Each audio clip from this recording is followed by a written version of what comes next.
It's a great question. The fact is, personal piety in ancient Egypt sort of rose and rose and fell with the various political changes at the time.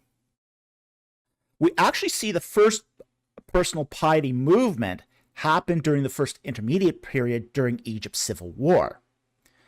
The evidence for this is we find that personal and private tombs start increasing in religious motifs, in the amount of decoration they used, how much focus they started placing upon individual cults.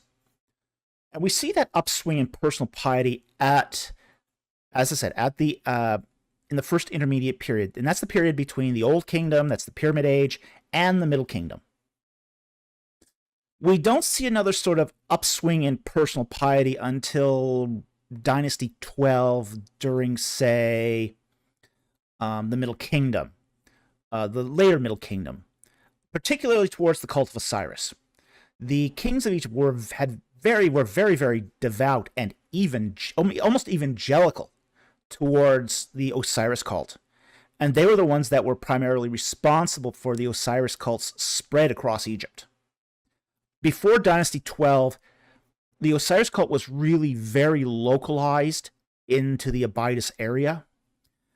But it was the Middle Kingdom kings that really sort of took the Osiris cult, made it their royal cult, and then spread it everywhere. So at that point, you see a big upswing in personal piety. Then you do get a little bit of this at the beginning of the New Kingdom following the fall of the Hyksos, but it's not as dramatic. I think that's a little overstated that it was that there was a big swing in piety at the beginning of the New Kingdom.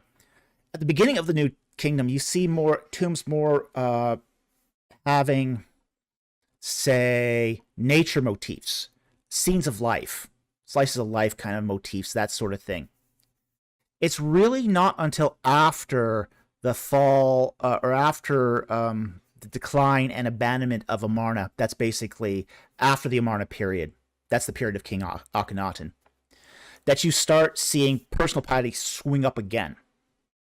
You see a marked transition in tombs from slice of life scenes to religious motifs. So at that point, they're doing focusing on personal piety, but it's once again towards the polytheistic system of ancient Egypt. So we really have to keep in account here that the circumstances, the political circumstances, and the religious circumstances are going to really affect the ups and downs of personal piety in ancient Egypt. And it's just not one period, it's several periods.